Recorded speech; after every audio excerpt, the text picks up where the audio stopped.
Sebagai orang tua, hal yang mengkhawatirkan adalah ketika anak memiliki perkembangan yang berbeda dengan anak yang lainnya, apalagi ketika anak didiagnosa mengalami disabilitas intelektual. Disabilitas intelektual adalah kondisi ketika anak mengalami kesulitan dalam fungsi kognitif dan perilaku adaptif. Mungkin simpelnya seperti ini sih, disabilitas intelektual ditandai dengan tingkat kecerdasan di bawah rata-rata yang membuat mereka kesulitan untuk mengikuti pembelajaran akademik dan berinteraksi dengan teman sebayanya. Coba bayangkan ketika anak kita terdiagnosa disabilitas intelektual. Tentu saja hal ini tidak mudah. Sebagian besar orang tua tidak tahu harus berbuat apa saat pertama kali mendengar hal ini.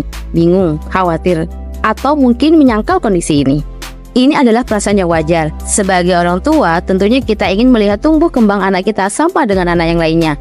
Bisa mengikuti pelajaran dengan baik, bermain dengan teman sebayanya, dan mendapatkan perlakuan yang adil tanpa diskriminasi. Nah, tapi apakah kita harus terus menolak situasi ini dan memaksa mereka sama dengan anak yang lainnya? Bukankah anak dengan disabilitas intelektual juga memiliki kemampuan yang dapat dioptimalkan? Perlu kita ketahui bahwa setiap anak itu memiliki kemampuan yang berbeda-beda dan perlu untuk dioptimalkan. Misalnya musik, olahraga, dan yang lainnya. Nah, pertanyaannya adalah gimana sih cara orang tua untuk mengoptimalkan kemampuan tersebut? Berikut adalah hal-hal yang bisa kita lakukan. Pertama, konsultasikan kondisi anak kepada ahli terkait, misal dokter ataupun psikolog.